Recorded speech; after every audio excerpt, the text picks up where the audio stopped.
What's up, guys? Welcome to me and my son Chase Sneakers' new show called 125 and LENOX, about sneakers, culture, and fashion. Today, I got a really special guest that I've been waiting a long time to interview. He is the Mecca, he is the beginning, he is the end, as we know it, of urban fashion. Everybody give a round of applause for my guest, Dapper Dan. What's up, baby? What's going on, man? Have a seat, man. From your perspective, Dap, how do you view today's fashion, the fashion industry today, from your perspective? Here in Harlem, we started a trend that went around the world. And now, we are following instead of leading. That bothers me. You know, I don't want to call out any particular rappers, but now they took what we was doing here in Harlem, took it global, and now it looks like we didn't even start it. And now all the European design houses is making the same type of stuff that we started out making, you know?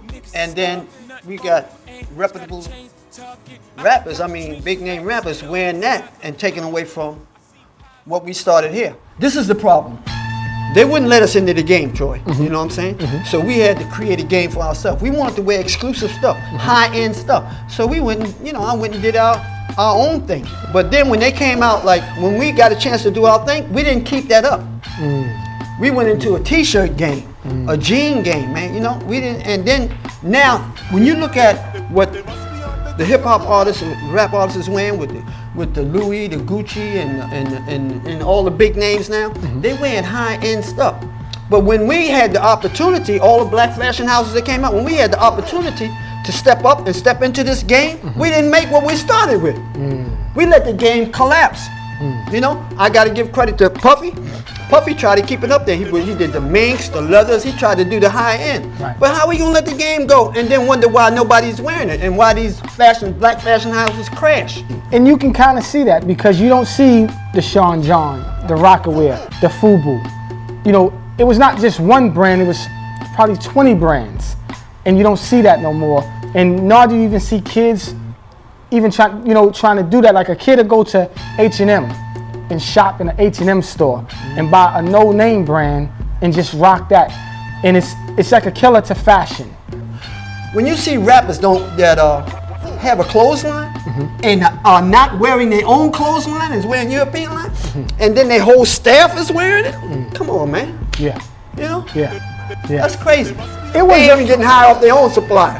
Take me and snap a picture of that time, that moment, when you had to have your car tire with the tire in the back, or your clothes. Like, snap a picture and take me there of what was that time like, fashion-wise. Okay, fashion was an extension of our personality. Once you reach a certain level, you want to let everybody know that you reached that level, Well, and in order to do that back in the day, they didn't have all these big design houses that catered to how we like to dress. So when I was in Harlem, I already had the swag. I was Dapper Dan before Dapper Dan was open. I already had that credibility with the gangsters and everybody, me, Pee Wee, and all. That swag was always there.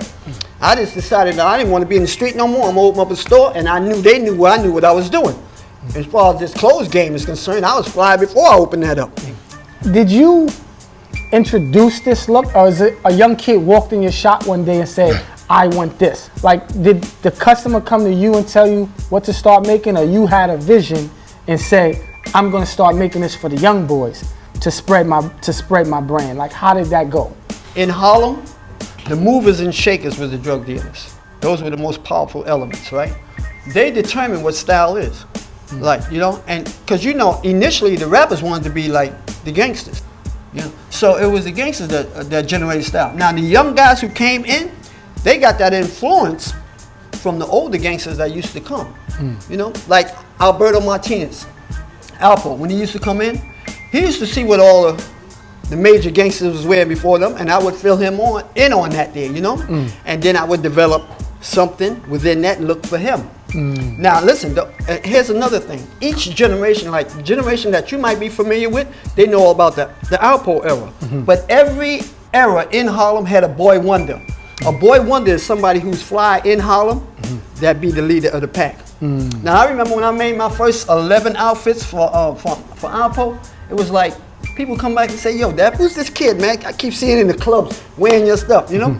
So initially they was referring to him like that guy who be wearing all the Gucci and Louis outfits. And then his name got connected to that, you know? And then as eventually he got known for that, you know? And that's how he was able to generate his excitement, you know what I mean? So he is like representative of his era. I have one of your pieces that belonged to that boy wonder. Okay. That's been highlighted in the movie Paid in Full. And this piece here is just, everybody goes crazy over it. And it's actually on the market for a pretty penny, for about $10,000. And it's a special piece. Let me bring it out to you. This piece here is one of your boy wonder pieces. Yeah, that's one of the boy wonder. Tell me about this jacket, Dad, and why it was created. Before, he made that popular, but before that, I can name like about maybe 10, 12 major gangsters who had it before him. In fact, I made theirs with bulletproof interior, you know, bulletproof lining in it. Like when you say bulletproof and lining, what do you mean? Like inside this here, made into the lining, was a bulletproof material. Around the whole body of it. Yeah, around the whole body. In fact, I used to make it so it just come to here, and one of the guys came back to me and said, yo, Dap, you gotta make it longer, man. I got shot. I had to make him another jacket. I got shot, and he shot, and the bullet hit me under the vest. So I started making it so it could go all the way down. Everybody had one of those back in the day, but Alpo was the one. Actually, the movie Paid in Full was what made it so popular.